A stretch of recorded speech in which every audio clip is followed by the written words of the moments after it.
Okay, let's take a look at the resumes I've received for our HR business partner posting. Okay, it says this person's an experienced HR leader. Don't see anything to support that though. Let's take a look at this person's experience. They were a sales clerk at H&M in 2013. This person says they have extensive HR experience, but their positions are senior service desk analyst and technician. Oh, this person's hardworking, a leader, and a proven multitasker. But I don't see the evidence. Oh, this person was an HR manager, so they must have managed people. Or did they? This person has a 12-page resume. Okay, let's take a look at this cover letter. Oh, it says, please see attached. Good thing I opened that attachment. Hey everyone, Matt here to talk to you about some common mistakes that people make with their cover letters and resumes. These documents are your only opportunity to make a good first impression on a prospective employer, so you really want to make the best of it. I made this video with people early in their careers in mind, but I do think the advice in here can help anyone at any stage in their career. If you find this video helpful, please hit the like button and consider subscribing to the channel for when more videos are uploaded. Throughout the video, I've tried to provide additional on-screen examples to illustrate the concepts that I'm talking about. However, often the example that's written on the screen does not align with the words that I'm saying, so I encourage you to press pause and take a closer look at what I've written. This is a way for me to share some additional examples for you without talking nonstop. Hopefully it helps. The first thing I wanted to discuss was making sure you back up any claims that you make on your resume. The reality is anyone can claim to be hardworking, a leader, or a good multitasker, but you actually are those things, and you want to make sure that people know that when they read your resume or cover letter. So how do you support those things? Well, let's take leadership for example. So if you had a position where you actually oversaw other employees formally, where there was a reporting relationship, you definitely want to make sure that's clear to a prospective hiring manager. Merely putting the job title as manager, that doesn't necessarily tell someone you managed people. There's lots of positions that have manager in the title that don't actually oversee other employees. For example, there's some human resources positions called human resources manager, and sometimes those positions refer to overseeing an internal client group within the organization. So if you did have formal oversight over people, you should make sure that you set that out and say how many people you manage. Merely holding a management position though doesn't necessarily emphasize your leadership skills, and it doesn't set you apart from all the other people applying for the job. So you want to think of ways to emphasize how your leadership benefited the organization you worked for. Does it sound better to you to make a statement on your resume like, oversaw 3 individuals who managed expense claims? Or would you rather say something like, oversaw the team that overhauled the billing system which resulted in 5% savings to the organization? In the latter example, a prospective hiring manager better understands the impact you had on the organization and how your leadership skills led to success. Now, there may come a time in your career where you're applying for a leadership role, but you haven't previously held a formal management position. And in that situation, you're going to want to think about times in your career where you were required to be a leader despite it not being part of your formal position. So maybe you were asked to lead a training session, maybe you were asked to mentor new employees, maybe you were in charge of a small project. You want to think about those situations, you want to put them on your resume and talk about the successes you had with those opportunities. You're trying to show a prospective manager that despite the fact that you haven't had that formal leadership position, that you have the ability to do it based on your past successes and your experience you've had to date. And don't feel like you have to stick to your traditional work experience to emphasize certain skills. For example, if you worked for your local charity and you were responsible for planning a big event, that would be a good example of your leadership skills as well. Maybe you coach sports, maybe you train people on certain skills outside of a work context. Again, these are examples of leadership that you can emphasize on your resume. And maybe depending on the situation, you may want to recognize up front in your cover letter that you haven't formerly held a formal management position. But then take the opportunity to explain why you think you're ready for a leadership role, again, emphasizing some of those successes you previously had. While writing your resume and cover letter, you need to remember that a prospective hiring manager is getting to know you from literally a few pages, and they don't know you from anybody else. So you need to make the best of the opportunity to show them who you are, what you've done, and why you'd be a success in the role you're applying for. So for the purposes of this explanation, I've focused largely on leadership, but for example, if you wanted to talk about how hardworking you are, you could talk about how in your role you were recognized or you were given extra responsibility due to your hardworking nature and the fact that you never turned down an assignment, and every time you had an assignment, you did a great job. If you wanted to talk about how great of a multitasker you are, maybe you want to talk about how you had 2 part-time jobs while you were attending school and you still found time to volunteer. That would be tangible evidence of being a good multitasker. Again, merely stating buzzwords, stating that you are a certain thing without backing it up doesn't help a prospective hiring manager distinguish you from anybody else. And the last thing I'm going to say in this area is make sure that you try to make I statements as much as possible that emphasize your contributions. You don't want to say we because, for example, if you said we had success on the project, the hiring manager might be left wondering, what was your contribution? Were you the leader, or were you somebody that just watched as everybody else did all the work? Were you someone who contributed a very small portion? You want to talk about what you specifically did. At the end of the day, you know you'd be a great fit for that job, and so you need to make sure that the hiring manager knows it too. The second area I wanted to talk about was making sure you customize your resume and cover letter for the job and organization that you're applying to.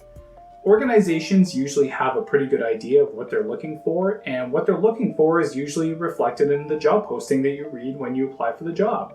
So if you're applying for a job based off of a job posting that lists exactly what they're looking for, why would you not take the time to look at exactly what they're looking for and make sure it's clearly reflected in both your cover letter and resume to help them understand why you'd be a good fit for that role?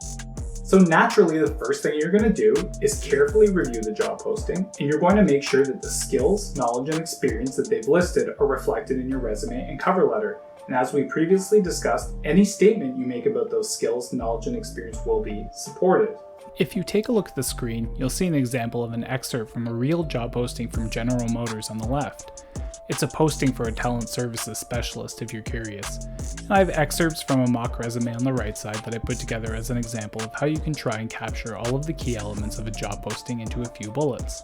And then I've drawn arrows between the skills, knowledge, and abilities outlined in the posting, so you can see how I've attempted to capture each into my resume. I know that it's very busy to look at, so I encourage you to go back and pause the video and take a closer look. Now, I put this together relatively quickly, so there's probably opportunity to make it more efficient and less wordy, but you can see that to the best of my ability, I've tried to capture every aspect they've outlined. You'll note that in some cases, I try to use the exact words from the posting. In other cases, I describe my work in my own words and provide evidence that I have the skills, knowledge, and abilities that they're looking for. As I will talk about further later in the video, you want to do your best to capture what you believe to be the most important elements of the posting into your resume as possible, and minimizing or even not including the less important ones. Also, I'll note again that this is only an excerpt from the job posting. If I was really preparing a resume for this job, I would look at the whole posting and reprioritize what I include in the resume. Now, it may well be that you don't have all of the skills, knowledge, and experience that they're looking for, or at least not to the level that they're asking, but you still want to look at what they're asking for and do your best to show that you can perform the job despite not necessarily being at the level they've asked. It's very common for job postings to ask for higher levels of credentials, but to compromise on certain aspects. So taking an example from my field, in labor relations, a common request on job posting might be the ability to lead mediation, arbitration, and collective bargaining. Now, it may well be that you don't have extensive experience in one or all of these areas, but for example, if you had experience leading a negotiation of some kind, you'd still want to emphasize this because that's a transferable skill that would tell a prospective employer that you may still be able to do this job despite not specifically having the experience that they're asking for. Or maybe you've held another role where you've been heavily involved in hearings and you want to tell that prospective employer that your experience with those hearings gives you the transferable skills to be able to oversee an arbitration process as well. Ultimately, an employer will decide which credentials are make or break, but you have to remember that employers put out a list of credentials. They hope they get certain applicants, but maybe when they check their applicant pool, they find that nobody had all the credentials they were looking for. And so when they start to look at maybe what they can compromise on, you want to make sure that your resume reflects why, even if you don't have every single thing they were looking for, you're the next best thing. In my other video where I share some advice to help you find your dream job, I talk about researching prospective employers. If you want to watch that, I'll leave a link in the description. However, for the purposes of this video, I'll just say that you should do some quick research at least on what the priorities and challenges are for the organization that you're applying to. Make sure that those are reflected in your resume and cover letter. This could be something as simple as just including a statement to the effect of, "I'm excited to possibly join an organization that puts such a high importance on safety. I too value safety highly, and that's why I've been a member of my Joint Health and Safety Committee for the last 2 years." So if it's not obvious to date, stop using a generic resume. You need to make sure that you customize your resume and cover letter for each organization. I know this can feel tedious, and honestly, when you don't get a call back, it can feel like it was a waste of time. But putting these little touches helps you distinguish yourself from other applicants and increases your chances you will get a call back for that job you really want. The last thing I wanted to talk about was the concept of less is more. And what I mean by that is that resumes and cover letters are intended to be brief summaries of the key highlights of your career that show that you'd be a good fit in a prospective position. They're not intended to document everything that's happened in your entire working life. In most cases, you should be able to fit everything into a 2-page resume. And if you're going beyond that, it's likely that you're not being discerning enough. A senior manager in the telecommunications industry once told me that when doing student hiring, he automatically tossed aside any resume longer than 2 pages. And his rationale for this was that in his experience, the resumes that were longer than 2 pages regularly emphasized things that simply weren't important and were ultimately lower quality resumes. On the flip side, the shorter resumes were clear, concise, and actually reflected the higher quality candidates most of the time. We may have a tendency to think of a resume as a historical record, but in reality, it's our sales pitch to a prospective hiring manager that they should interview us and ultimately hire us. It may seem counterintuitive at first, but including every little detail about everything you've done, just in case, is not a good strategy. So when you're preparing your resume, you want to make sure you're summarizing as much as possible and only including relevant information that will be interesting to a prospective manager in deciding whether they want to interview you or not. So a common mistake you might be making on your resume is when you list the positions that you've held, are you listing the tasks that were part of that position? As we've already talked about, you should be emphasizing your skills, knowledge, and experience that you've gained through those positions and the successes you had and demonstrating them wherever possible. There's no reason to list tasks that are part of the position unless for some reason they're directly tied to what's in the job posting. And even then, you should be emphasizing the skills, knowledge, and experience, not the task. And even for a simple requirement like the ability to use Microsoft Office, you may consider making a statement like, utilize Microsoft Word on a daily basis to prepare reports. Utilize Microsoft Excel to prepare spreadsheets using pivot tables. Utilize Microsoft PowerPoint to prepare and deliver presentations to senior management. Now you're demonstrably showing how you use Microsoft Office instead of just a throwaway comment.